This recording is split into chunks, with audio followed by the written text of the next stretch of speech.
So, move na po tayo ngayon sa ating topic is paano ba sagutin yung mga talata na ginagamit nila upang ipalitaw na hindi daw Diyos si Kristo, ang Panginoong Kristo, dahil daw meron siyang ibang kinikilalang Diyos. Okay, ating sagutin yon isa-isa. Okay. May ingay sa kabila, nagsastart na sila doon.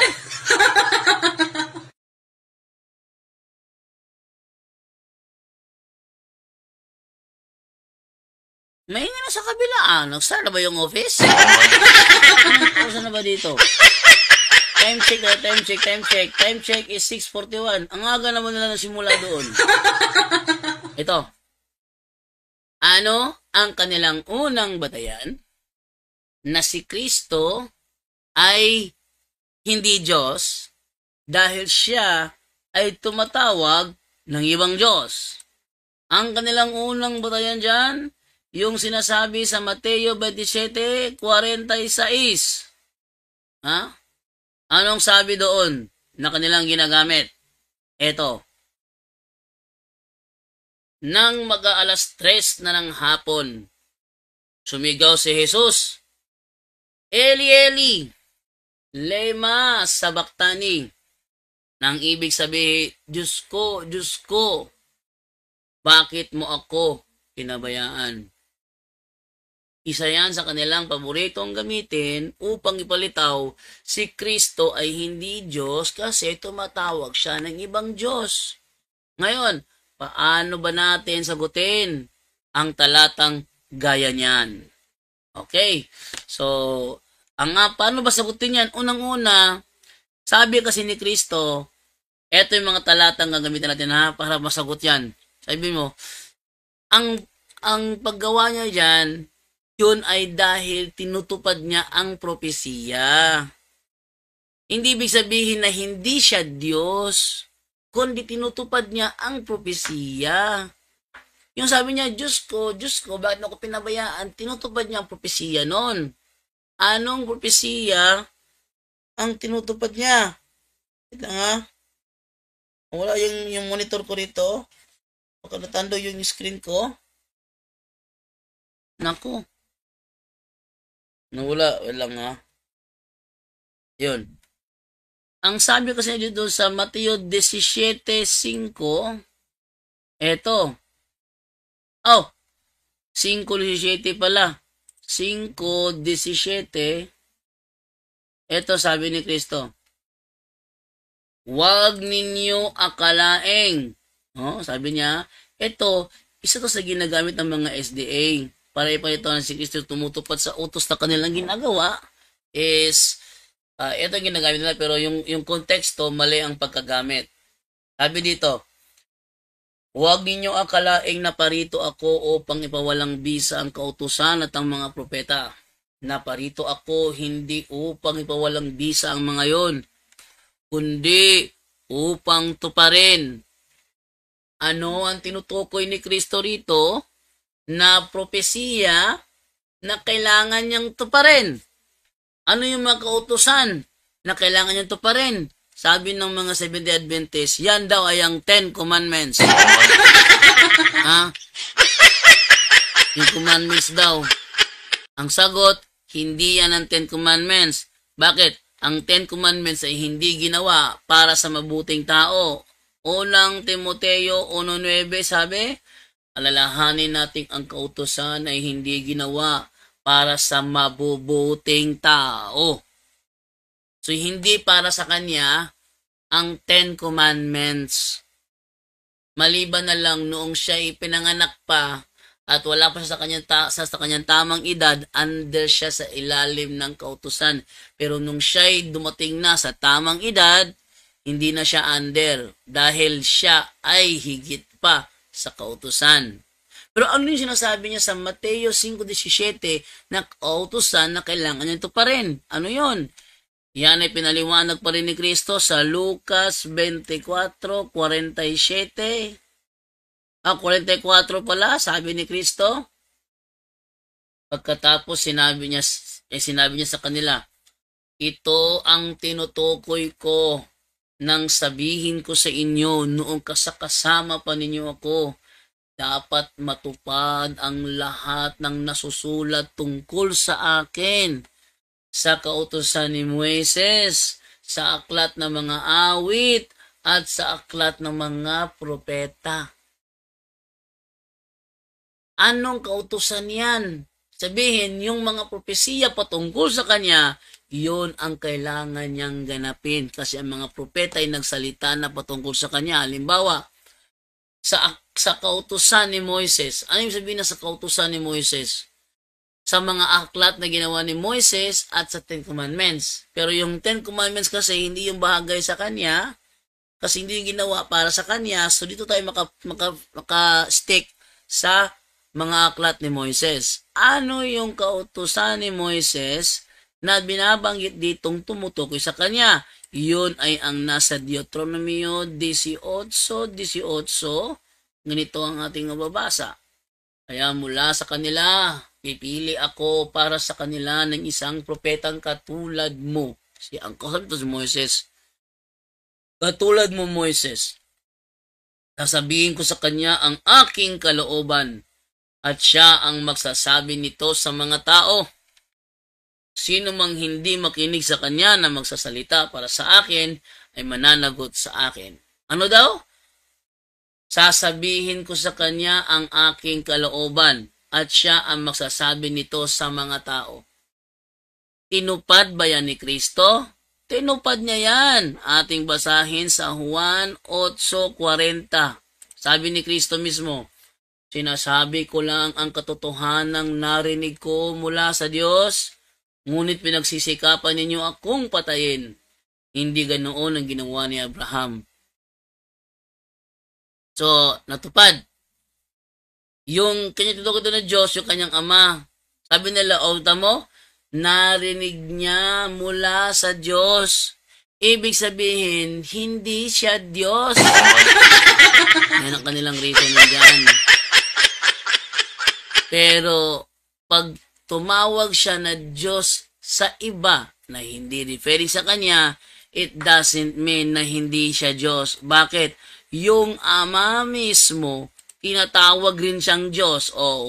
Hebreo 1:8, ngunit tungkol sa anak ay sinabi niya, ang iyong trono o Diyos, ang iyong trono o Diyos ay magpakailan paman, ikaw ay maghaharing may katarungan. Sabi nila, wala namang sinabi dyan ang ama nang sabi. Ayusin nyo talaga yung ama nagsabi, literal talaga ama nagsabi. Eto, naghahanap pa kasi ng translation Ito sabi dito, Hebreo 1:8, ngunit ito naman ang sinabi ng Diyos. Aliwa-liwa na dyan, ang Diyos na. Ito naman ang sinabi ng Diyos tungkol sa kanyang anak. Sino ang anak ng Diyos? Di ba si Kristo? Ito naman ang sinabi ng Diyos tungkol sa kanyang anak. O Diyos, ang kaharian mo ay magpakailanman at ang paghahari mo'y makatuwiran. Yung ama, tinatawag kanyang anak na kanyang Diyos. Yung anak naman, tinatawag siya na Diyos. But it doesn't mean na ang ama hindi na Diyos. Mali yun. Ito kinakalikot ng mga INC ni Manalo. Sabi nila, ang iyong trono ay ang iyong Diyos. Ha? Mali. Mali yun. Hindi ganun pagkakasabi. Kaya tinaw pa sa Grego, ang sabi sa Grego, the throne of you, o thronos sohotheos, o thronos sohotheos, ang trono mo, o Diyos. So, ang iyong trono ay ang iyong Diyos. Ha? Sino ba mas mahigit? Ang nakaupo sa trono o ang trono? Sino mas mataas? Yung nakaupo sa trono o yung trono lang? Mali yung pagkakaano ng INC doon. Isa kasi, kanila binabaluktot yung Biblia Kanila binabaluktot, Sabi dito, ito naman ang sinabi ng Diyos tungkol sa kanyang anak. O Diyos, ang kaharian mo ay magpakailanman at ang paghahari mo'y makatwiran. Sabi dito ni Milagros Barredo Magno, watching from Toronto, Canada. Good morning everyone. Oh, naabot na ako ng Canada nito. Hindi ko makakalimutan ang lugar ng Canada. Hindi ko makalimutan ang lugar ng Canada. Alam niyo kung bakit? Doon sa lugar ng Canada, doon nalaglag si Lois Lane. Di niyo kilala si Lois Lane? Kasi si Lois Lane kasi gusto niyang ilantad ni Clark Kent na siya si Superman. Ano naman to? Napanood ko yan sa episode na Superman 3 ba yun? Superman 3? Mukha sa Superman 3 ko napanood yun. Tagal na naman. High school pa yata ako noon eh. Superman 3. Si ano po yung bida nun, si Christopher Reeve.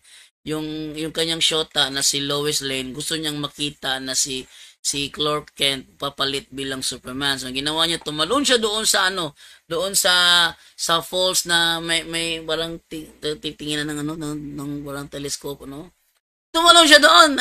Si Clark Kent ayaw magpakita ng tao. Pinaya siya, nalaglag sa tubig. Hindi ko kalimutan yung Canada.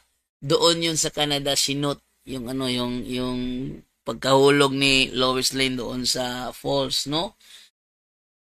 Kawawa siya doon nung nalaglag siya sa falls. Okay. So, tuloy tayo.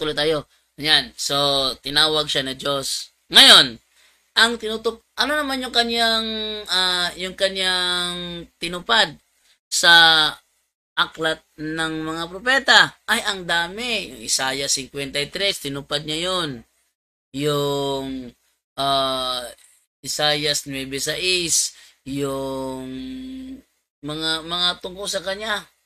Ano pa? Sa aklat ng mga awit. Ano ang kanyang tinupad sa aklat ng mga awit? Ating basahin sa awit 22.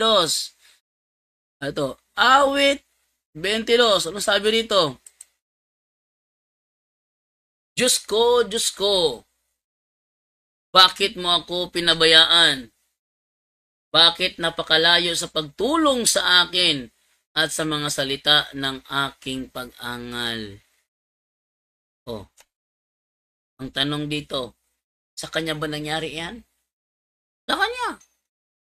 Ito na yung babasahin mo sa 6 yan, sabi ganun sa 6, ngunit ako'y uod at hindi tao, duwahagi sa mga tao at tinamak ng bayan. Oh, ano ba sabi sa 16?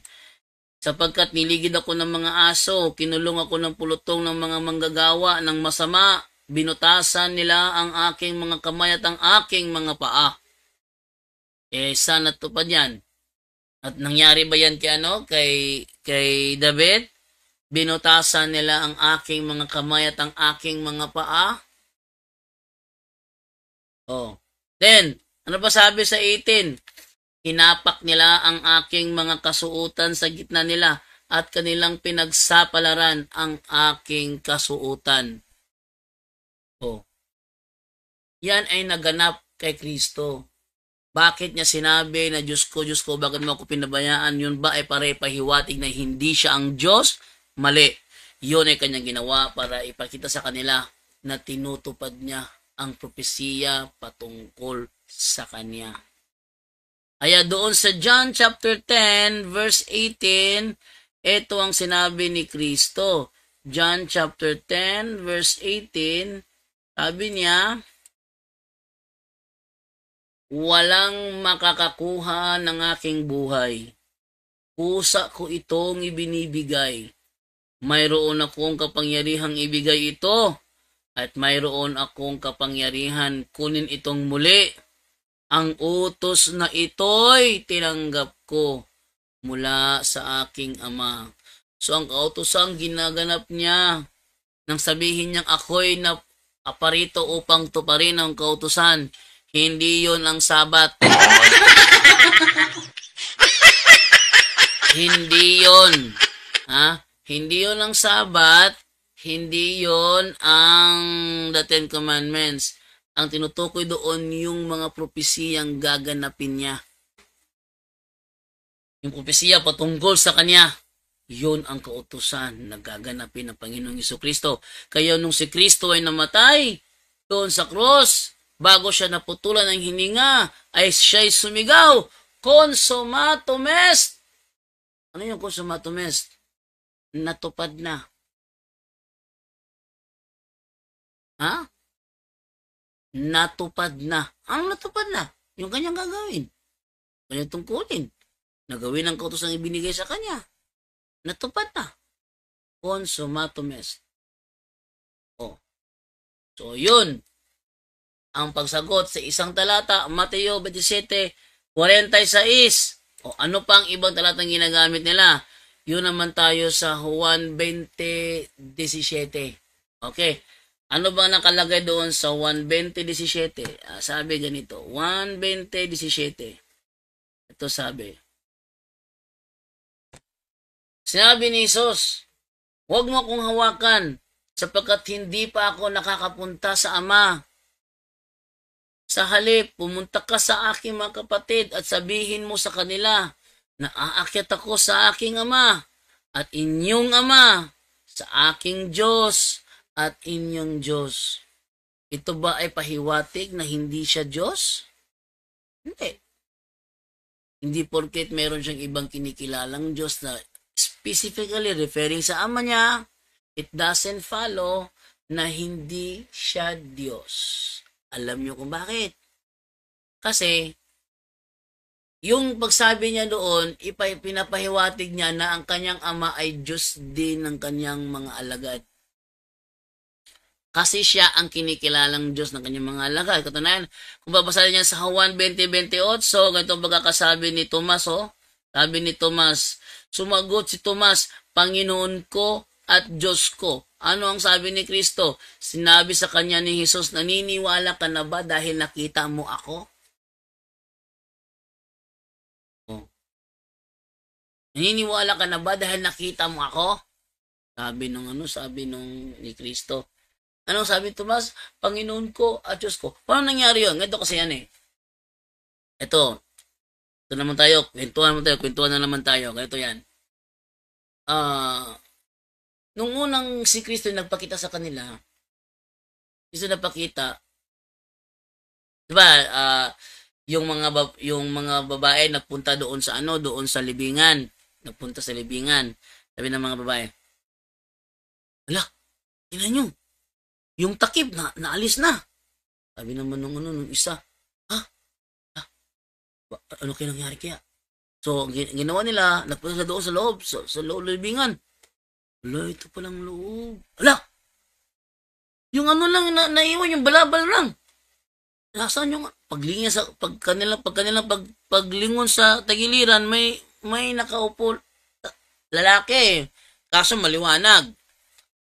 May natanong sa akin, kailan nangyari na ang anghel na napakita daw bilang tao, sa itsura ng tao? Kasi yung anghel kasi, espiritu yon. Walang itsura yon. Hangin yun eh. Paano nangyari na nagpakita bilang tao? Eto, nakita siya bilang tao. May nakaupo, sabi nung anghel. Hinahanap nyo ba dito yung namatay na? O yung buhay sa lugar ng mga patay? Sabi naman ng tao, "Ha? Wala na si Jesus dito. Di ba sinabi niya, sa ikatlong araw siya'y muling mabubuhay? Sa ikatlong araw, hindi pagkatapos ng ikatlong araw. No? Sa ikatlong araw muli siyang babangon." Di ba sinabi niya yon? Ala, nga no. Kaya ito ang gawin ninyo. Huwag niyo siyang hanapin dito dahil ito'y libingan na lang. So, lumabas yung mga babae. Habang sila ay pauwi, kasi magre-report sila sa mga apostol, habang sila nasa daan, papunta sa mga apostol, biglang nagpakita si Kristo sa daan. Shing! Talaga may sound effect, no? Talaga may sound effect. Shing! Ganun. Lo! Ang Panginoon! Luhod sila, samba sila. Yan ha, nagsamba sila. Anong araw yon? Araw ng linggo. Sabi ng Panginoon, ang kapayapaan ay sumasa inyo. Yan ang reason bakit ang mga Muslim kapag sila nag-greeting, Assalamu alaikum, sagot naman yung alaikum salam, dahil para ipakita yung kanilang ginagawa, yung ginagawa nila Jesus, ang kapayapaan ay sumasa inyo. Sagot naman yung mga tao, sumasa iyo rin po, Panginoon. Ngayon, sabi niya, puntahan nyo ang aking mga kapatid, aking mga alagad. Sabihan nyo sila na ako'y muling nabuhay. At magkikita kami doon sa Galilea. Ha? Sa bundok kung saan ko sila sinasabi na doon magkikita. Ngayon, anong nangyari? Tumakbo yung yung mga babae doon sa mga apostol. Mga, ayo, tao, bukas pinto. Oh, binuksan ni Apostol Pedro. Eh, nagtaka yung mga kasama sa loob. Sino man ang ingay-ingay mo kumatok? Grabe naman, halos sirain yung pinto. Niya, ano yun nate? Sabi niya, yung Panginoon, wala po sa libingan. Wala siya. Pero may nakita kaming lalaki, nagsabi, wala siya rito, siya yung muling nabuhay na. Ito yung sinasabi ng kasulatan na sinabi ni Kristo sa atin. Si Pedro naman, na-shock. Iba tumatakbo sa isip nun kaya siya na-shock tumakbo doon sa libingan para kanyang makita personal. Hindi sabihin, hindi siya nakontento doon sa sinabi ng mga babae. Kailangan talagang sigurista minsan. Pumunta si Pedro doon. Pumunta ni Pedro doon, bukas na nga. Wala nang tao sa loob. Ang naiwan na lang, yun na lang balabalo ng iwan. So, nangyari, siya bumalik doon sa mga alaga kasama niya. Totoo sinasabi ng mga babae, wala nga doon ang ating Panginoon. Then biglang pumasok si Kristo sa kanilang kwarto kung saan sila nagtitipon. Anong araw 'yon? Araw ng linggo. Nang siya pumasok doon, nakita nila sila lahat nagpatira pa. Ang iba sumamba sa kanya sa sobrang tuwa, ang iba nagulantang kasi nagdadalawang isip. Namumalik mata ba ako? Totoo ba ito? Ayun. Nagulantang sila kasi baka nananaginip lang ako. Itong hawakan. Parang ganun ba? Ang unawa na ngayon si Manalo doon, sila'y nagulantang sapagkat natakot sila, akala nila multo. sabi naman ni Kristo, huwag kayo mag-alala, hindi ako multo. Ang multo, walang laman at walang buto. Hindi gaya ng meron ako. Ikita nyo? Eto ko. Tingnan nyo pelikulang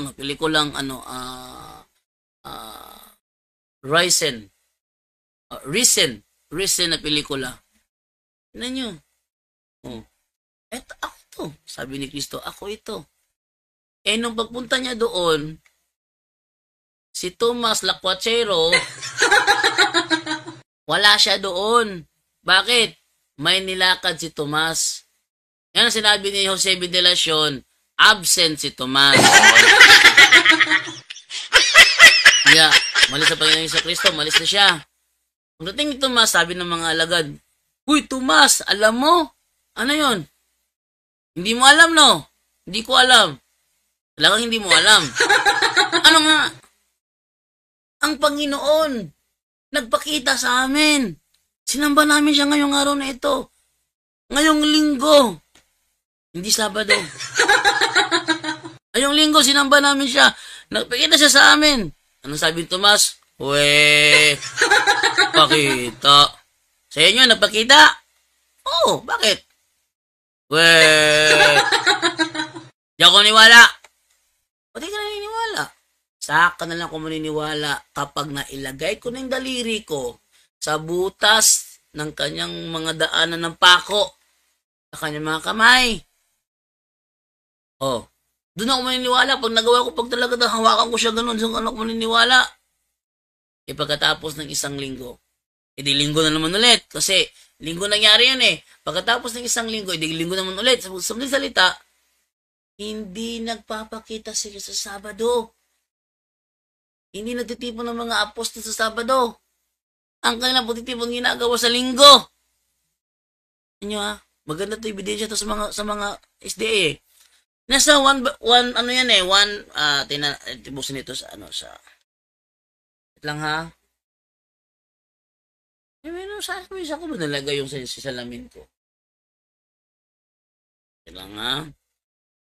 Ito ay nasa 120.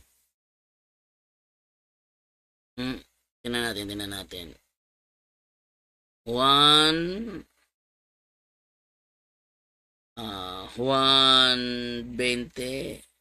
1, then next is 20. Tingnan natin silipin ito. Lang ha. Malabo tingin ko wala yung ano ko yung aking antirapa. 120 tayo.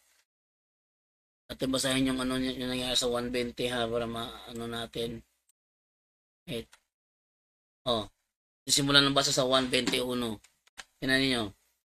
Madilim-dilim pa ng unang araw ng Sanlinggo. Di linggo. Kasi Sanlinggo, di ba? Pumunta si Maria Magdalena sa libingan. Naratnan niyang naalis na ang bato na katakip sa libingan. Dahil dito, patakbo siyang pumunta kay Simon Pedro at sa alagad na mahal ni Jesus at sinabi sa kanila, pinuha nila ang Panginoon mula sa libingan. Hindi na namin alam kung saan siya inilagay. Sina Pedro at ang nasabing alagad ay nagpunta sa libingan. Kapwa sila tumakbo, ngunit si Pedro na unahan ng isa. Nag-racing pala ito, naunahan si Pedro. Yumuko ito at sumilip sa loob ng libingan, ngunit hindi pumasok. Nakita niya nakalagay doon ang mga telang lino. Nang dumating si Simon Pedro, tuloy-tuloy itong pumasok sa libingan. Winner pa rin si San Pedro. Naunahan siya kasi mas mabilis tumakbo yung isa, pero si Pedro talaga pumasok. Siya hanggang pinto lang eh. At nakita nito ang mga telang lino at ang panyong ibinalot sa ulo ni Jesus. Ang panyo ay hindi kasama ng mga telang lino, kundi hiwalay na nakatiklop sa isang tabi. Nakatiklop pa. Ibig sabihin, nagtupi pa si Kristo bago siya umalis. Pumasok din ang alagad na naunang dumating at nakita niya ito at siya naniwala. Hindi pa na nauunawaan noon na si Jesus ay kailangan muling mabuhay ayon sa kasulatan. At umuwi ang mga, sabi, di ba, tumakbo siya doon, hindi, iba yung tumatakbo sa isip niya. At umuwi ang mga alagad sa kanilang mga tahanan. At si Maria ay nakatayong umiiyak sa labas ng libingan. Habang umiiyak ay yumuko siya at sumilip sa loob. May nakita siyang dalawang anghel na nakadamit ng puti at nakaupo sa pinaglalagyan ng bangkay ni Jesus. Ang isa ay sa gawing ulunan at ang isa naman sa paanan. Tinanong nila si Maria, babae, bakit ka umiiyak? Sumagot siya, kinuha nila ang aking Panginoon at hindi ko alam kung saan siya inilagay. Pagkasabi nito ay napalingon siya at nakita niya si Jesus at na nakatayo roon, ngunit hindi niya nakilalang si Jesus yon. Sabihin, nagbago ang itsura ni Jesus, hindi niya nakilala kaagad. Kaya nung siya ni Jesus, babae, bakit ka umiiyak? Sino ang hinahanap mo? Akala ni Maria ang kausap niya ay ang hardinero, kaya sinabi niya, Ginoo, kung kayo po ang kumuha sa kanya, pakituro nga po ninyo sa akin kung saan ninyo siya inilagay at kukunin ko. Kapag akala ni Maria Magdalena, ninakaw ang katawan ng Panginoon Hesus. Sabi niya, ikaw yung nagligpit sa kanya. Sabihin mo sa akin kung saan mo siya nilagay at kukunin ko siya, iuuwi ko siya. Yan ang ibig ko sabihin sa inyo. Nung namatay ang mga apostol, ang maglilibing sa kanila, yung kanilang nagmamahal ng mga membro. Tapos sasabihin ng mga Sabadista, hindi daw patunay ang libing na ikaw ang tunay na iglesia. Hindi daw patunay yon. Mali, patunay yung yung libing. Kasi yung alagad ang maglilibing sa kanilang minamahal na guro. Kung namatay ang mga apostol, ang maglilibing doon yung mga nagmamahal na miyembro. Hindi pwede yung ibang grupo maglilibing doon. Sino ang nagmamahal na miyembro ng naglibing sa mga apostol? Yung Katoliko, wala nga lang maging iba, wala pa namang protestante ng panahon yon.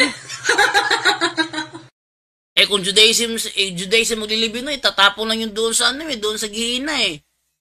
Meron kasi doon parang malalim na bangin, doon tinatapon yung mga patay, doon tinatapon ng mabaho yung lugar yun, grabe talaga yun.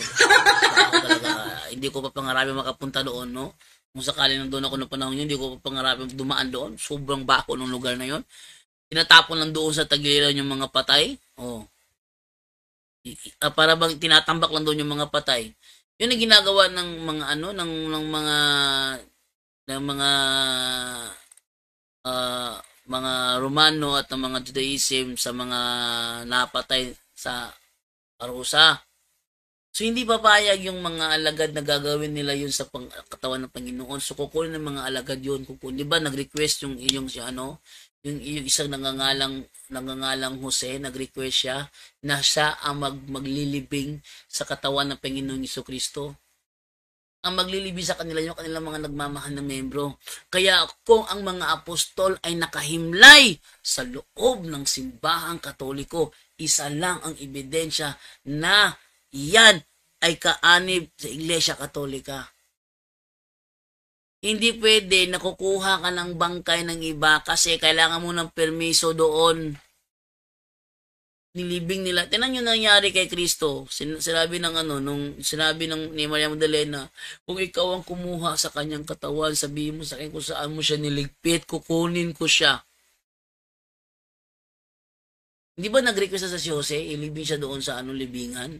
Nag-request siya, pinagbigyan siya ni Poncio Pilato sa kanyang request na kunin ang katawan ni Kristo na ilibing doon sa libingan. Paglibing doon sa libingan, tapos binuksan naman ulit. Akala ni Maria Magdalena, binuksan yun ng iba, tapos kinuha yung katawan niya at nilipat sa ibang libingan. Sabi mo sa mo siya nilagay, kukunin ko siya. Ako ang maglilibing sa kanya. Ganyan ang tunay na alagad. Hindi papayag yan na iba ang maglilibing. Nung namatay si Felix Manalo, nung namatay si Ranyo Manalo, namatay si Ellen G. White, namatay si Eli Soriano, ang naglibing sa kanila, yung kanilang mga nagmamahal na membro. Hindi pwede na ang maglilibing, hindi nila kaano-ano.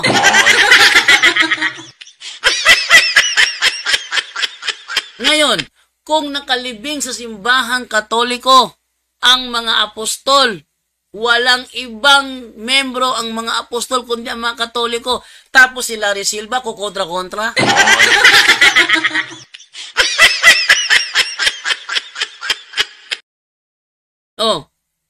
Si Padre Pedro Valderrama, yung ating kahapon, di ba natandaan ninyo? Yung ating na-search kahapon, si Padre Pedro Valderrama na siyang nagmula sa Espanya papunta sa Pilipinas at nangharal ng Ebanghelyo at nagsagawa ng unang misa sa Limasawa Island, siya ay kaanib sa iglesyang kinaaniban ni Apostol Pablo. Sino ang nagsabi? Hindi ako. Sino nagsabi? Si ChatGPT. AI ang sabi. Isa kumukuha si AI ng information based on reality, naka-record na sa history. Doon siya kumukuha. Maganda nga meron direct na sumasagot eh. Dito, malakas yung ulan dito, malakas yung ulan. Hindi ako nanonood ng balita. Tinanong ko sa ChatGPT, may bagyo ba ngayon sa Bohol? Lakas ng ulan sa labas eh. Ang sagot niya, walang bagyo. Ito lang talaga ang nangyayari kapag araw ng Hunyo. Malakas yung bagyo, minsan may thunderstorms, pero walang bagyo. Ngayon, actually doon sa Panglao, talaga detalyado talaga. Nung nahuli yung isang doon sa Surigao del Sur, yung nagpapadlak ng mga facilities kapag hindi sila binigyan ng pera. Dahil yun daw ay kanilang ancestral area daw nila yon. Yung sasabi ba na pag hindi nyo pinalabas, magbabanaw ng dugo rito. Sino ba yung command, kalimutan ko, hindi siya sa Commander Aguila. Yung isa, yung operation shutdown doon sa Bayugan ba yun? Surigao del Sur? Operation shutdown? Pati ba naman yun? Nung nahuli na, sabi nahuli na daw. So, totoo ba na nahuli si pati pa naman lahat na yan, di talaga ni ChatGPT. Talyado niya, tanongin niyo sa ChatGPT ngayon, ano pangyayari ngayon sa balita niya? Automatic siyang sasagot. Pati ba naman yung mukha ko ginawa talaga kong Superman? Tapos sabi ko, Pagkatapos ginawa ko sabi ko naman, o sige, gawin mo yung Terminator. Gumawa ng Terminator, mukha ko, natawa talaga ako. Bagay. Yung nakita. Yung nakita. Ginawa na ko ni ChatGPT ng mukha, The Terminator. So, sobra akong pinapatawa ni ChatGPT noon. Ginawa niya ako ng itsura na ako Superman. Tapos sabi ko sa kanya, gawin mong Terminator. Gumawa siya ng Terminator na to. Ginawa niya ako Terminator, talagang natuwa ko. Oh, kaya niyang gawin yun. Oh, ginawa ko Terminator. Ganun ako, naka-black na leather jacket, tapos nakasalamin, yung ganyan ng salamin ni Arnold Schwarzenegger. Tapos meron pa akong mukhang pula na mata sa gilid, yung mata ng ng Terminator cyborg. Ganito ako, grabe talaga na ginawa ko Terminator. Oh. So, yon, mabilis si ChatGPT mabigyan ng information. Ngayon, tinanong ko siya, si Padre Pedro Valderrama nagpunta sa Pilipinas from Espanya, kaanib ba sa iglesia kinaaniban ni Apostol Pablo? Kaanib nga. So, wag na kayong magduda. Tayong iglesia Katolika, ang tunay na iglesia ni Kristo, at hindi yung mga nagpapakilala diyang iglesia ni Kristo na ang pinagmulan naman pala Sabadista. Kasi si Felix Manalo nagmula yan Sabadista. Dahil Sabadista nagmula kay William Miller. And si William Miller nagmula sa Metodista. Metodista nagmula sa founder niya. Yung founder niya saan nagmula yon? Nga. Si Larry Silva, nung siya tinanong ko, ang inyong presiding minister ngayon, si Daniel Rason. Before na Daniel, sino? Sabi niya, si kapatid na Eli. Before ni Eli Soriano, sino? Si Perez. Before ni Perez, sino? Felix Manalo. Before ni Felix Manalo, sino? Wala na, Sabadista. Before Sabadista, sino? Sabi niya, saksi ni Jehovah. Ha? Ang Sabadista galing saksi ni Jehovah? Oh, hindi mo alam yun?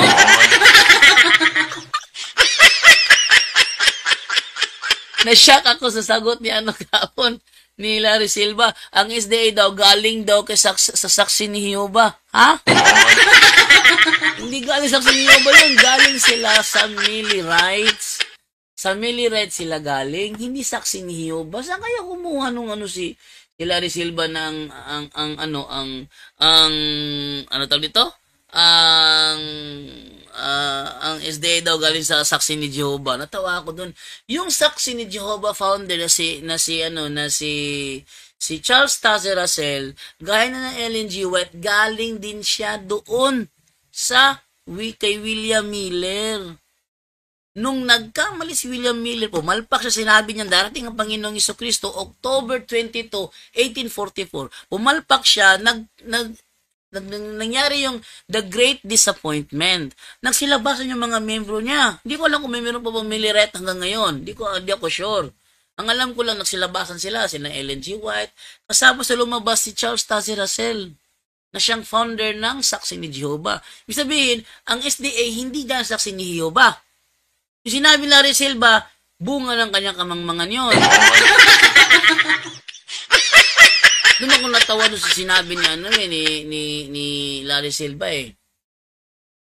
SDA daw, galing daw ang SDA kay Saksi ni Jehovah. Mali. Oh.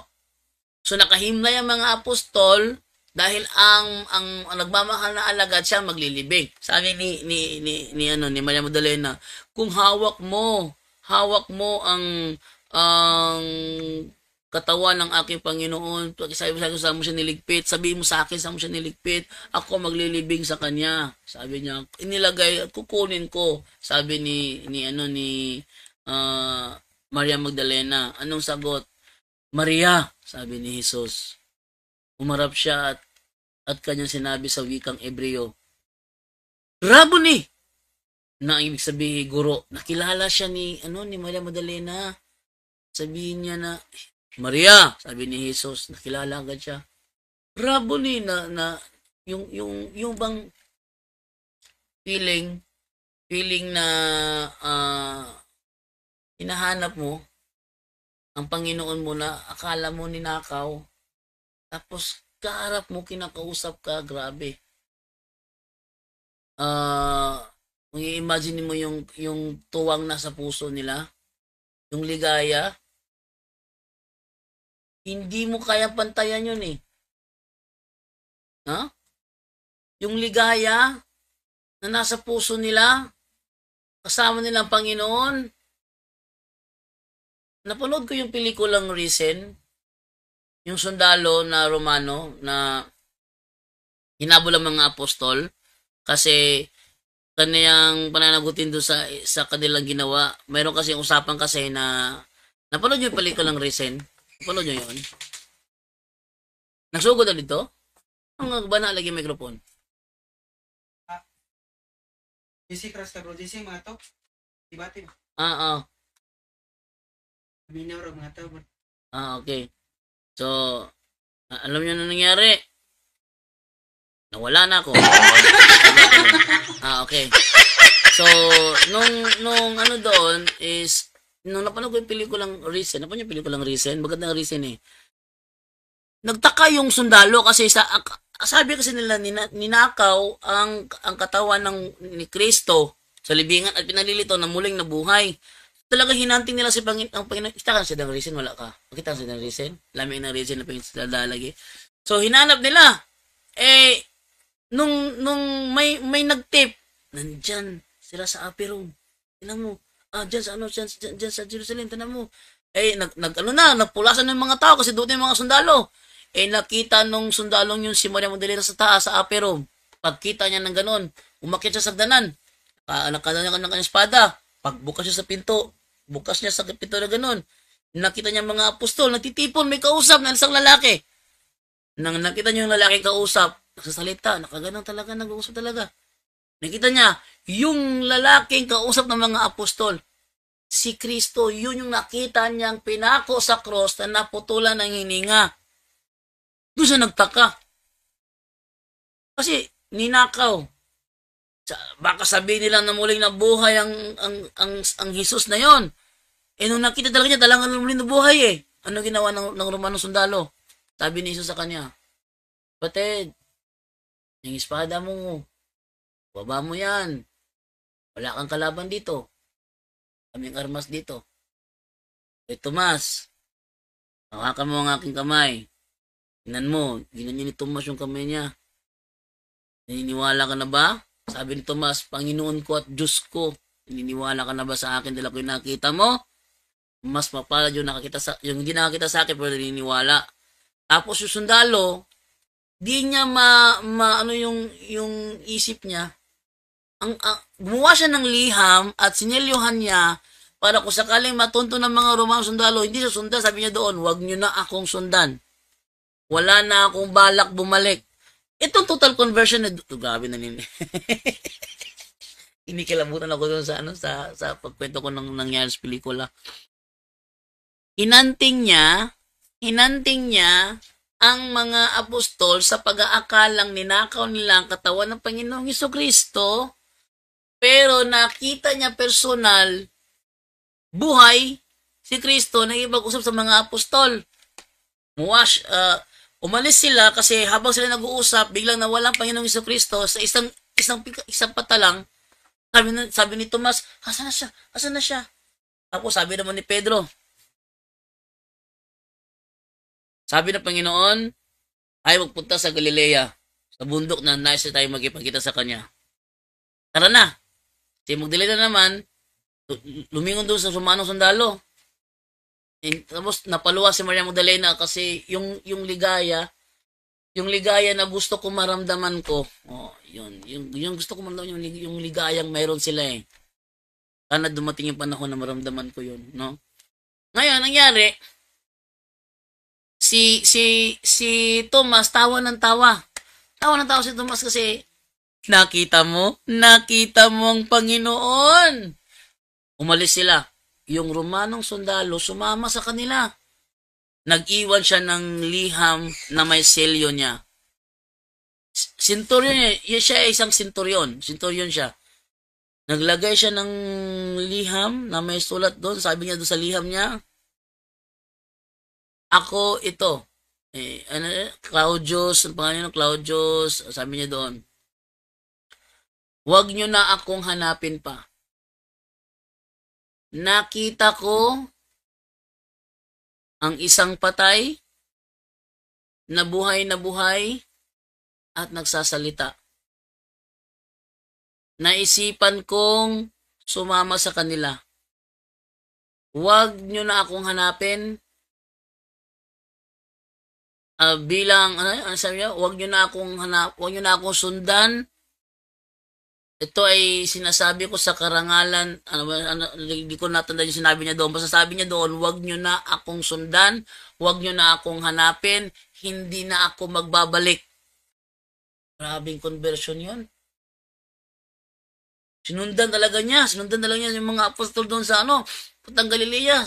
Para siyang sundalo na siya yung sundalo sa kanilang pulutong. Sinundan talaga niya. Yung kanyang assistant, natuntun sila. Bigla niyang sinunggaban yung kanyang parang kanang kamay. Sabi niya sa kanya, huwag ka na magsalita. Bayaan mo na kaming umalis. Ito sila, arbor ko na ito. Huwag ka na lang maingay.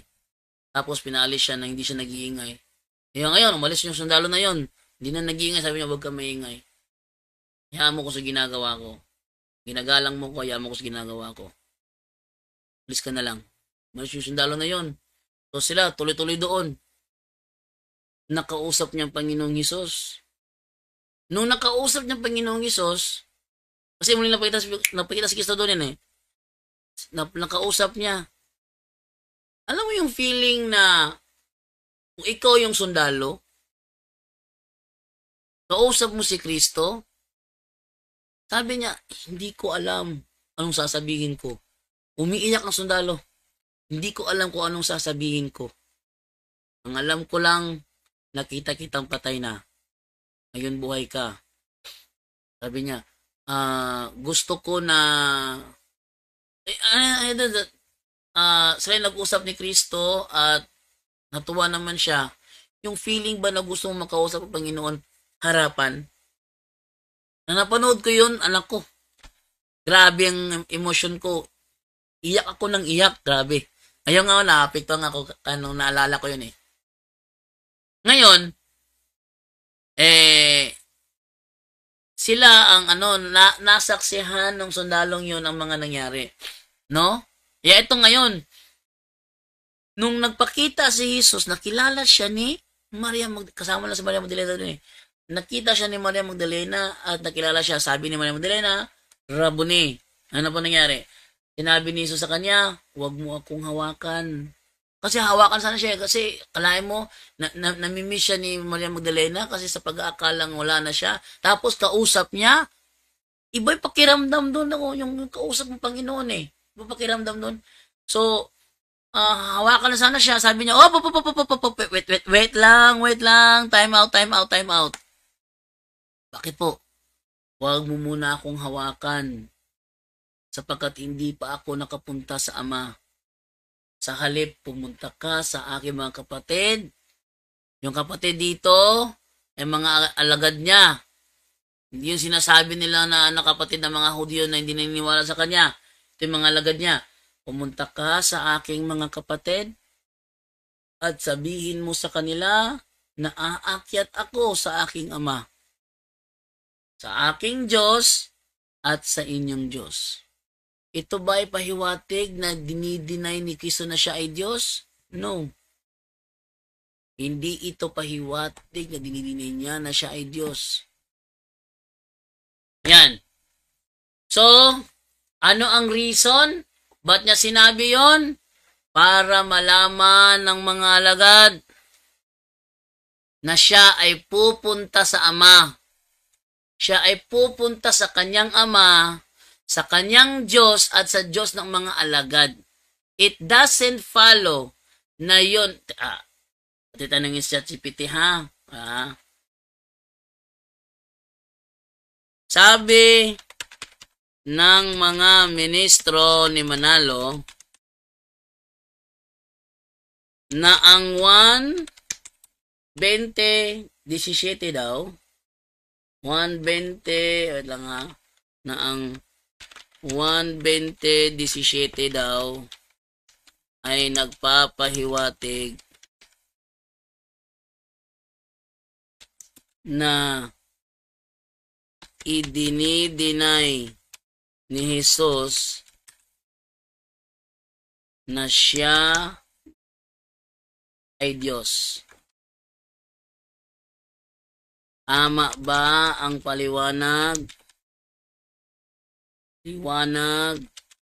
ng mga ministro ni Manalo?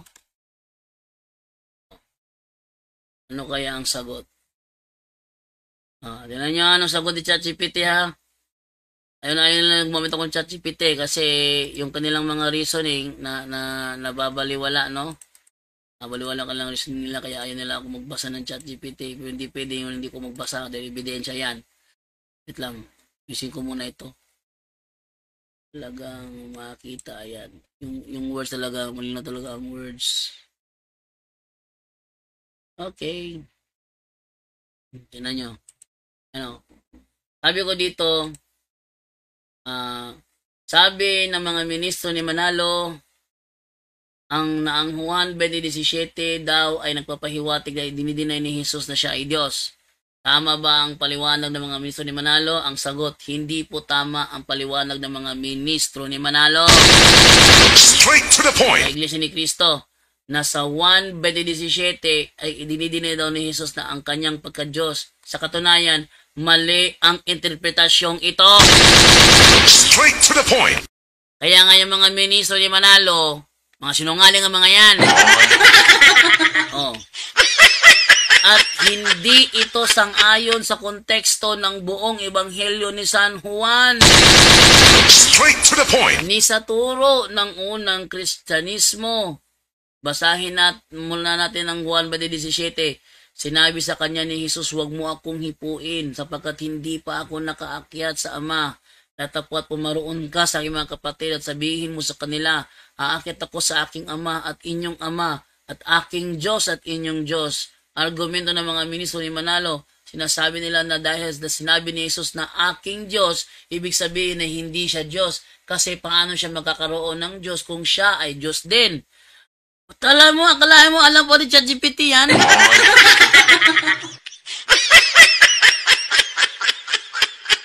Pati ba naman siya, ChatGPT, alam niya kung saan kukuha yung mga ministro ng ng kanilang paliwanag? Sabi naman dito naman, sagot ng simbahang Katolika at ng mga unang Kristiyano, Jesus is both true God and true man, hypostatic union. Sa aral ng Kristyanismo mula pa noong una, si Jesus ay isang persona na may dalawang kalikasan, Diyos at tao. Pilipos 2:6-7. Bilang tao, si Jesus ay sumasamba at tumatawag sa Ama bilang Diyos. Sa kanyang human nature, totoo ang tinatawag niya ang Ama bilang aking Diyos. Ngunit hindi ito nangangahulugang hindi na siya Diyos, kundi ito ay pagpapahayag ng kanyang pagiging tunay na tao. Si Juan mismo ang nagsabi na ang salita na si Kristo ay Diyos. Sa pasimula ay naroon na ang salita. At ang salita ay kasama ng Diyos at ang salita ay Diyos, 1:1. At ang salita ay naging tao at tumira sa gitna natin, 1:14. Kung sa 1:1 ay nagsasabing si Kristo ay Diyos, hindi pwedeng sa 1:17 ay bigla na lang niya itatanggi ito. Kailangan basahin ng konteksto at buo ang ebanghelyo. Ang ginagawa kasi ng mga ayon ni Manalo, fallacy of contextomy. Straight to the point. Sinabi rin ni Kristo na ang Ama ay inyong Ama. Hindi ibig sabihin na pareho na sila ng pagka-Diyos ng Ama. Ang Ama ay Diyos ni Jesus bilang tao at Ama rin natin bilang adoptive children sa magitan ni Kristo. Kung si Jesus ay hindi Diyos, bakit siya sinasamba ng mga alagad? Tama.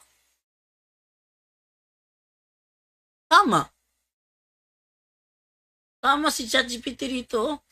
Kung si Jesus ay hindi Diyos, bakit siya sinasamba ng mga alagad? At sinamba nila siya, Mateo 28:17.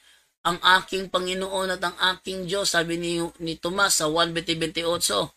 Hindi siya tumanggi sa pagsamba, ibig sabihin tanggap niya ito. Bagay na hindi maaaring tanggapin kung hindi siya tunay na Diyos. Konklusyon, mali ang interpretation ng mga ministro ni Manalo sa 1:20-17. Straight to the point. Ang pagtawag ni Jesus sa Ama bilang aking Diyos ay hindi pagtanggi sa kanyang pagka-Diyos, kundi pagpapakita ng kanyang tunay na pagiging tao. Ang buong ebanghelyo ni Juan ay nagpapatotoo sa pagka-Diyos ni Kristo. At ang 1:28, ang malinaw na deklarasyon ni Apostol Tomas na si Jesus ay Panginoon ko at Diyos ko. Liwanag eh. Iba na itong kalagay. Kung gusto mo, pwede rin kitang gawa ng video script o live dialogue outline para sa paksa na ito. Ito yung assistant robot ko. ChatGPT. Ngayon, kita nyo? Mali ang kanilang interpretation. Mali ang kanilang interpretation. Talagang napakapalpak ng kanilang interpretation. At ituloy yung ating binabasa kanina.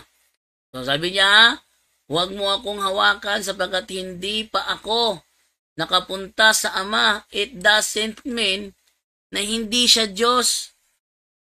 Sa aking Ama. Sa halip, pumunta ka sa aking mga kapatid at sabihin mo sa kanila na aakyat ako sa aking Ama at inyong Diyos, sa aking Diyos at inyong Diyos. Next. Kaya't si Maria Magdalena ay pumunta sa mga alagad at ibinalita sa kanila, nakita ko ang Panginoon at sinabi rin niya sa kanila ang mga sinabi sa kanya ni Jesus. 19. Kinagabihan ng araw ding yon. Linggo. Na unang araw ng linggo. Linggo nga. Habang nakasara ang mga pinto ng bahay na kinaroroonan ng mga alagad dahil sa takot nila sa mga Hudyo, dumating si Jesus. Tumayo siya sa kalagitnaan nila at sinabi, sumainyo ang kapayapaan. So kahit na-close yung pinto, nakakatagos si Kristo, nakakatagos siya. Nakalak yung pinto eh. Nakakatagos. Yan ang mangyayari sa atin pag tayo na resurrected na. Kahit pa may pader na makapal dyan, tatagos pa rin tayo. Nalala ko tuloy yung warrior nun. No? Next. Pagkasabi nito, ipinakita niya ang kanyang mga kamay at ang kanyang mga kanyang tagiliran. Tuwang-tuwa ang mga alagad nang makita nila ang Panginoon. Muling sinabi ni Jesus, sumainyo ang kapayapaan. Kung paano isinugo ako ng Ama, isinusugo ko rin kayo. Ano pa nangyari? Pagkatapos sila'y hiningahan niya at sinabi, tanggapin ninyo ang Espiritu Santo. Bigyan niya ng Espiritu Santo. Shhh! Tanggapin ninyo ang Espiritu Santo. Kung patatawarin ninyo ang mga kasalanan Nino man. Hindi sinabi yun sa mga nakasala lang sa inyo. Nino man ay pinatawad na ang mga yon. Sabihin, pinatawad na sila ng Diyos. At basahin ito sa itong salin ito sa kabilang salin. Ito pagkakasabi sa kabilang salin, no? Ngunit kung patatawarin nyo ang kasalanan ng isang tao, pinatawad na siya ng Diyos. At kung hindi nyo patatawarin ang kanyang kasalanan, hindi rin siya pinatawad ng Diyos. Hindi rin siya pinatawad ng Diyos. So, kailangan talaga humingi ng tawad para patawarin tayo. Diba? Hindi rin siya pinatawad ng Diyos. Si Tomas na tinatawag na kambal, na isa rin sa 12 apostol ay hindi nila kasama noong nagpakita si Jesus. Ito sinasabi ni Bitilasio na absent si Tomas. Next. Kaya ibinalita nila sa kanya na nakita nila ang Panginoon. Pero sinabi niya sa kanila, hindi ako maniniwala hanggat hindi ko nakikita ang mga sugat ng pagkapako sa mga kamay niya at mahipo ang mga ito, pati na ang sugat sa kanyang tagiliran. Makalipas ang 8 araw. Di linggo ulit. Linggo yan linggo. Linggo yan. Lunes, Martes, hindi, linggo yan. So, Lunes, yung Lunes, magsimula Lunes sa pangalawa. Lunes, Martes, Miyerkules, Huwebes, Biyernes, Sabado, Linggo. Linggo ulit. Pagdating sa linggo, makalipas ang 8 araw, nagtipon ulit ang mga tagasunod ni Jesus sa loob ng bahay. Ibig sabihin, nagtipon ulit sila, wala silang pagtitipon sa Sabado. wala silang pagtitipon sa Sabado. Oh, tinan nyo ha. Sabi ni J. Jubay, huwag ka matuuran lagi. Sige, bahala ka dyan. Kung para sa iyo, ang Biblia, walang kamaturan, bahala ka. Walang kamaturan, walang Biblia, ha? Oh. Eh, di bahala ka. Hindi ko na problema yon. Yung pagkapuot mo, yan ang maglalaglag sa iyo. Oh, ayan.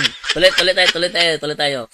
Pagkatapos ng 8 araw, nagpakita si Jesus sa kanila, linggo pa rin. Sa madaling salita, walang pagtitipon sa Sabado. Linggo nagpakita si Jesus, absent si Tomas.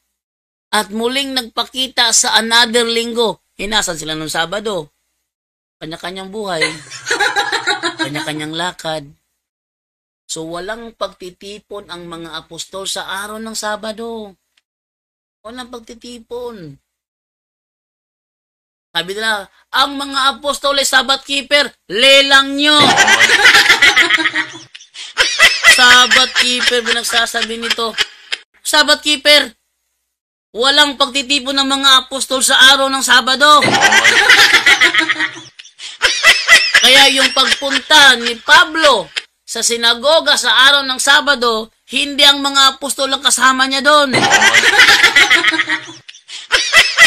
Sinong kasama niya? Yung kanyang mga kasamahan sa misyon. Para anong gawin nila doon? Para makipagdebate. Yun ang ginagawa nila. Para makipagdebate. Sige, Jubay. Magtiis ka. Pagtiisan mo. Kung may problema ka, tumawag ka na lang. May WhatsApp ka ba? Dial mo yung number ko sa WhatsApp mo. Kung may WhatsApp ka, dial mo ko. 0963-533-2807. I-dial mo yung WhatsApp ko, makakapasok ka. Pero kung takot ka sa akin, no wonder na kung hanggang comment section ka lang. Kaya, kung hanggang comment section ka lang, magtiis ka na lang dyan. Bahala ka sa buhay mo, magtiis ka na lang dyan hanggat kaya mo. Kung yung kapuotan mo, ipagpapatuloy mo yan, sabi sa unang 1:3:15, ang napupuot sa kanyang kapwa-tao ay mamamatay tao. At nalalaman natin na ang mga mamamatay tao ay hindi makakapunta sa langit. Kaya, mapuot ka lang dyan. Tuloy mo lang yan. Mapuot ka lang. Sige, tuloy mo lang yan. Pagkapuot mo sa akin, okay lang, wala akong problema. Hindi naman ako magkakasala doon eh. Basta ako, sinasabi ko, biblical to. Nasa 1:20-26 na ako. Sabi niya, sinungaling daw yung binabasa ko kasi sinungalingan daw. Bahala ka. Sige. Bahala ka. Mapuot ka hanggat nais mo. Mapuot ka lang dyan. Maghal ka lang hanggat gusto mo. Ay napapansin ko yung envy mo eh. Envy mo? Tindi yan. Sige, ituloy mo lang yan. Tuloy mo lang yung envy mo. Tingnan natin kung anong mangyayari sa'yo. Tapos ulit tayo. Makalipas ang 8 araw, nagtipon ulit ang mga tagasunod ni Jesus sa loob ng bahay. Sa loob ng bahay. So, tangkalay mo, pagkatapos ng 8 araw o 1 linggo, makalipas ng 1 linggo, linggo sila nagtipon, di ba? Nandoon si Kristo sa kanila, linggo yun nangyari.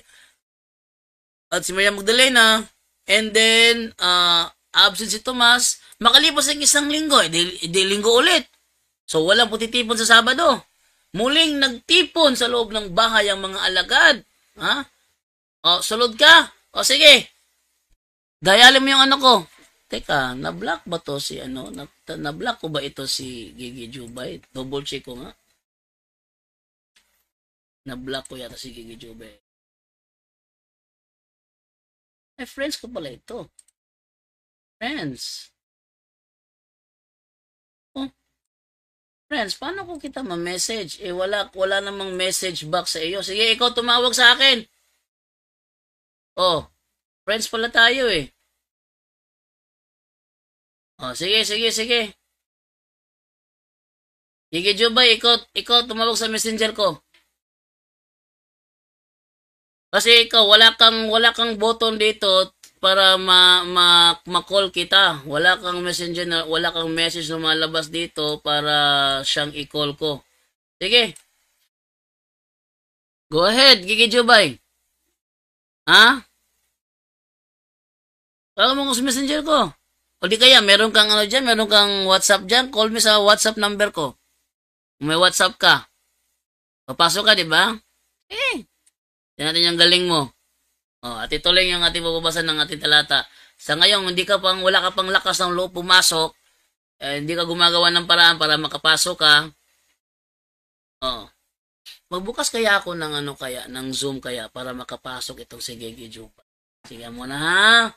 Magbukas muna ako ng Zoom. Okay. Bukas muna ako ng Zoom ha. New meeting. Baka makapasok si Gigi Jubay. Bukas ako ng Zoom, new meeting, tapos yung kanyang Zoom link, yung kanyang Zoom link ilalagay ko dito sa invite, copy invite link. Ipopost ko doon sa live ko sa Facebook. Okay? Wait lang ha.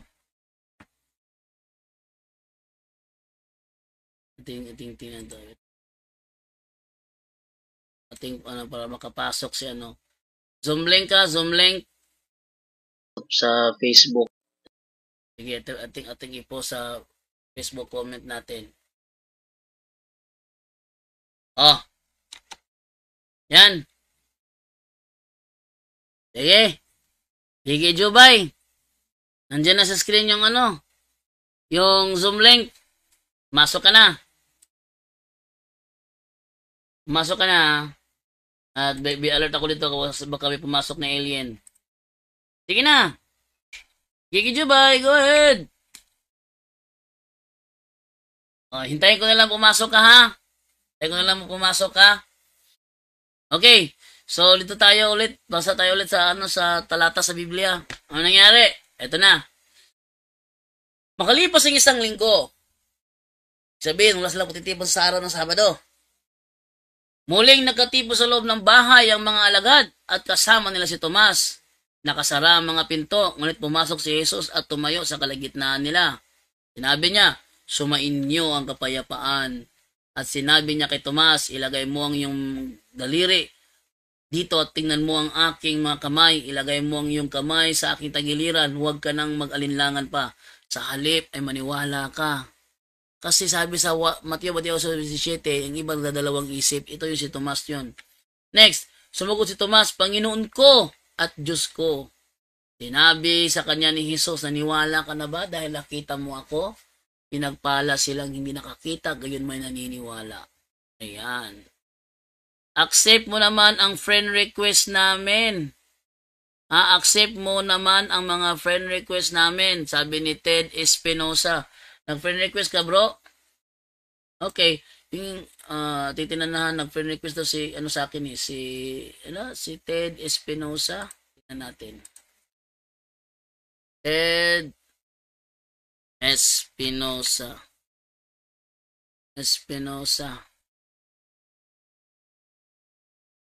Okay. Confirm request. Ayan. So, accepted ka na, bro. Ted Espinosa. Dili lagi ko kasulod, sayang. Sabi ko na nga ba eh. Sabi kay Juba, hindi ako makapasok, sayang. Bot mo. Ikaw may bakakon. Ikaw may bakakon, pasanginlan ba ko nimo? Nako. Ikaw yung bakakon, pasanginlan pa ko nimo. Dabot-bot ni Mike. Ito yung mga reason na siguro dati nag-message sa akin si Gege Jubay, siguro na-block ko to sa Messenger. Kasi ayaw ko yung tira ng tira, tapos pag ating hinamon sa isang live talakayan, ayaw sumabak. Nakikipagtalakayan sa akin sa Messenger. Para bang dinadrive nila ako ba? Dinadrive nila ako na wow, thank you kay Sokay Garpol. Nag-send siya sa akin ng 100 stars. Wow. Thank you po, thank you. Para bang ganito ba? Marami sa mga bashers ko nag-chat sa akin. Pero sabi ko sa kanila, sagutin mo tanong ko. Simple lang ang tanong. Sagutin mo, Jando. Anong sagot ko sa kanila? Tawag ka pag nag-live ako. Dahil pandahilan eh. Sagot na. Sagot na. Yan ang patakaran ko. Kung gusto mo sagutin ko ang mga tanong mo, tawag ka sa live ko. Sos, pa-live ka pa dyan. Sige na, sagutin mo. Hindi mo kayang sagutin Hindi mo kayang sagutin Lelang nyo. Saywar-saywar pa kayo dyan. Yung saywar nyo naman, bulok. Anong gusto nyo gawin ko? Mag-keyboard warrior ako gaya ninyo, mga pipitsuging keyboard warrior? Yun ang gusto nyo? Na maging gaya ko kayo? Ha? Na mga pipitsuging keyboard warrior? Kung gusto nyo talaga ako na makatalakayan, kailangan nyo lang gawin, tawagan nyo ako pag nag-live ako. Kasi pag wala ako sa live, hindi ako sumasagot sa mga, halimbawa, may tumawag sa akin, hello, good morning. Hello, ito ba si Jando? Yes po. Ano po yon? Ito ba yung punto por punto? Yes po. Ano po yon? May tanong ako. Patungkol saan po? Patungkol sa Biblia. Wait lang ha. Bakit? Pag nag-live ako, doon ka na lang tumawag uli. Kasi doon ako sumasagot sa tanong. Maliban ako ang tanong.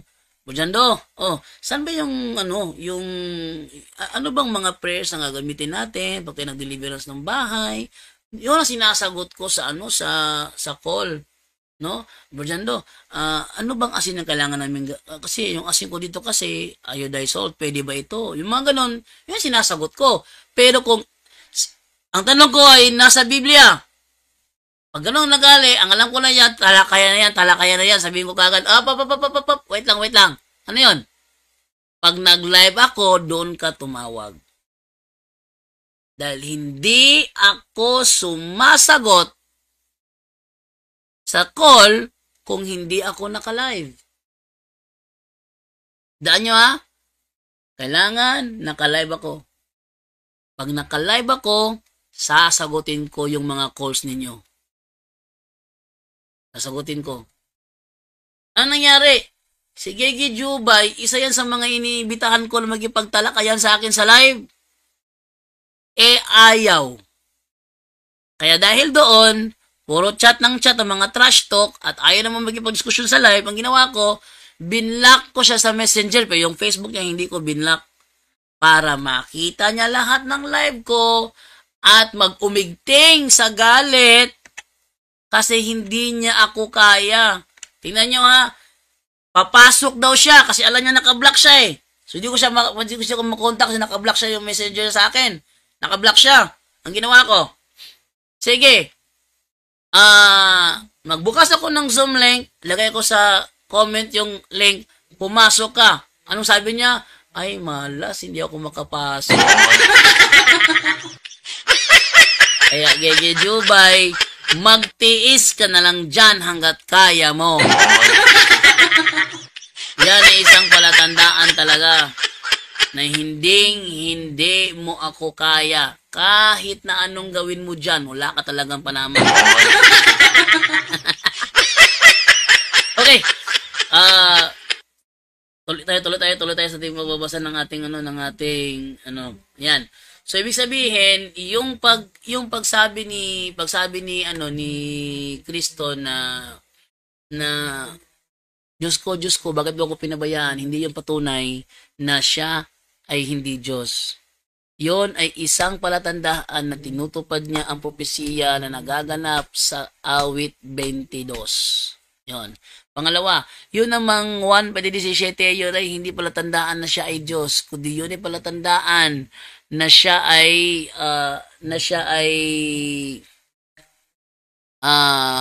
pupunta sa kanyang ama. Sa kanyang ama na Diyos niya at Diyos rin natin, hindi yung palatandaan na siya ay hindi Diyos. Okay? So, yun po ang ating sagot sa araw na ito. At ang time check po natin is 7:55. 7:55 na po. So, I have 5 minutes to go. Basahin ko yung mga comment po ninyo. Wait lang ha. Wait lang, basahin ko yung mga comment ninyo. Wait lang. Ating buksan dito. John Dolabado TV. Okay. Basahin ko yung mga comment ninyo dito ha. Sabi dito ni Muslim Islam, bakit hindi all-knowing si Jesus? All-knowing si Jesus, alam nga niya yung alam nga niya yung nasa loob ng puso ng tao. All-knowing siya. Pero bakit sinabi doon na hindi niya alam ang panahon na siya magbabalik? Sabi nga niya, di ba? Hindi niyo karapatan na alamin ang mga plano ng Ama o tungkol sa hinaharap. Hindi niyo karapatan na alamin yon. Kaya sinabi niya, dahil hindi niya karapatan yon, yung Ama naman sa kanya, dahil yung Ama nakahihigit sa kanya, nilimitahan si Kristo doon. At ayaw nang alamin ni Kristo yon. Ayaw na niyang alamin. Para ang mga tao, pag natanong sa kanya, sabihin niya, ang Ama lang ang nakakaalam. Ganun. Yan Okay? So, yan ang ang peke dyan, Muslim Islam, yung sinasabi niyong Allah, yun ang hindi niya alam. Yun ang hindi talaga all-knowing. Ha? Okay, ito naman tayo ngayon sa Good day, bro. Ask ko lang, okay lang ba malate sa misa, hindi ko naabutan ng act of contrition? Ito ang sagot na sa punto por punto, bro, sa tanong na yan. Kung ang pagka-late mo hindi mo naman intentional, okay lang yon. Pero hindi dapat sunod-sunod, kasi pag sunod na, intentional na yon. Tayo naman ni Julius, sa tingin ko po ang totoong Diyos ang pangalan ay Hesus Kristo, kasi po wala na pong taong kasing kapangalan ng ganyan. Actually, meron kami kasamahan dito sa sa office namin. Ang pangalan niya Jesus. Meron kami kasamahan sa office, ang pangalan niya Jesus. Siya ay sakristan. Nung ako ay SDA, meron din kaming kasamahan ng pangalan din ay Jesus. Ang tatay ni Kyot. Ano pangalan ni Kyot? Mirabel Uba ba yun? Mirabel Uba? Tama ba ako? Mirabel Uba? Pangalan ni Kyot? Meron kasing, nung SDA pa kasi ako, meron kasamahan doon, pinsan ng ex ko, na ang tawag ko sa kanya, Kyot. Mirabel Uba siguro yun, Mirabel Uba. Ang pangalan tatay niya, Jesus. So, merong ibang tao na nangangalang Jesus, pero hindi siya kasing dakila nung ating kinikilalang Panginoong Jesucristo. Okay, ito naman tayo ngayon sa kay Lisa Malinaw. Good morning, Bro JD, at sa lahat ng CFDs and the whole Philippines. God bless always. Regards, Father Darwin. Sabi naman ni Jules, nasabi mo po nila yan na di Diyos si Kristo, kasi po ang salitang Kristo, hindi po yan isang pangalan ng isang tao. Yung Kristo po is yun ay kanyang titulo bilang Mesiyas. Ang Kristo is Greek word na siya ng Messiah, Greek word. Muslim Islam, hindi all-knowing si Jesus. Kaya nyo kasi, ang Muslim kasi may sariling aral. May sariling aral ang mga Muslim. No? Yung kanilang turo, si Jesus daw hindi napako sa cross. Kaya kapag nung si sino yun? Sino yun nagtanong niyan kay kay Muhammad Rodriguez? Sino yun eh? John, nakalimutan ko pangalan niya. Nag-ano siya, tinanong niya, maliban ba sa Quran? Matalinong bata, sana kaya yun? Yung kanya apelyido kay Bayot. Kanya apelyido niya Bayot. Sabi doon is, maliban sa Quran, meron ka bang maipakita sa akin na ebidensya na si Jesus ay hindi ipinako sa cross? Meron ba? Maliban sa Quran. Sige, wag mo nang ilagay na ikaw ay Muslim. Hindi rin ako Kristiyano. Okay? Ako'y Kristiyano pero wag mo na. Para nasa gitna talaga tayo mag-uusap. Hindi ako gagamit ng Bible, hindi gagamit ng Quran mo. So ako, meron akong ebidensya outside the Bible na si Jesus ay pinako sa cross. Ikaw, meron ka bang ebidensya outside sa Quran na si Jesus ay hindi pinako sa cross? Alam nyo, si Muhammad Rodriguez, takbo pa rin sa Quran. Alam mo kasi, sabi kasi ng mahal na Quran, ng banal na Quran, hindi nga, wag ka mo lumamit ng Quran. Maliban sa Quran, meron bang ibang batayan na si Jesus ay hindi pinako sa cross? Walang ibang nakuha si Muhammad Rodriguez maliban talaga sa Quran. Sa madaling salita, yung aral na yan, nasa Quran lang nila na si Jesus ay hindi pinako sa cross. Sa Quran lang nila. Yan ang sabi ni Pare Darwin. It does only exist in the mind but not in reality. Yung ano nila, yung kanilang Allah, hindi yan all-knowing. Tama ka bro, si Felix Manalo galing sa Sabadista.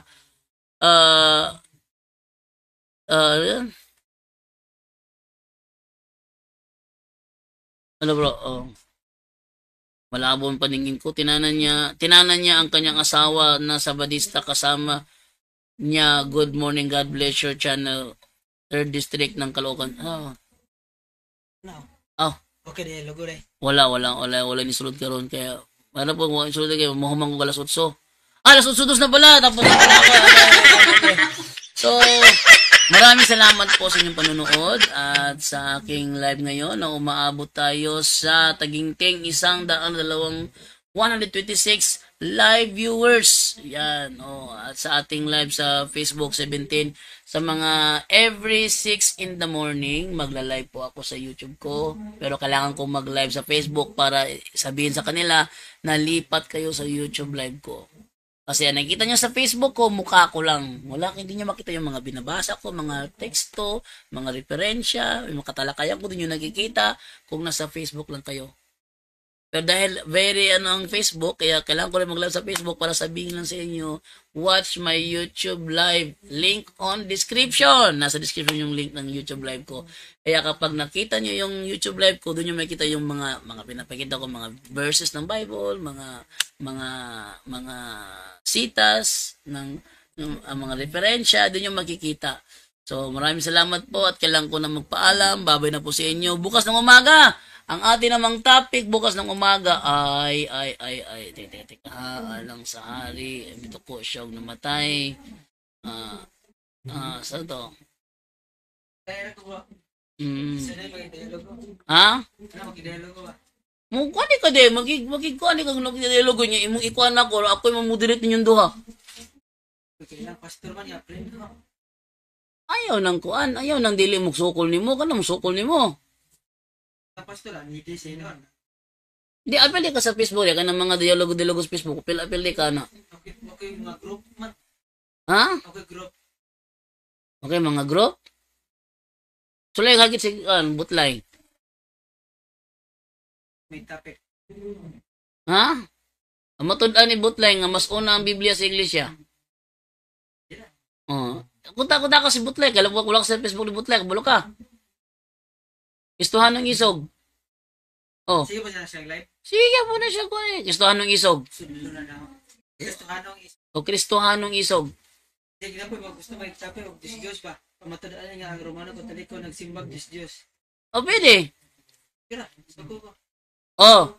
Sino daw sa mga protestante dyan ang lalaban sa isang diskusyon? Ang topic is Diyos-Diyosan. Patunayan ninyo na ang revolto ng mga Katoliko ay Diyos-Diyosan. Sinong lalaban? Ako ang magmumoderate sa inyo. Sige. Ang lalaban, mag-PM lang kayo sa akin ha.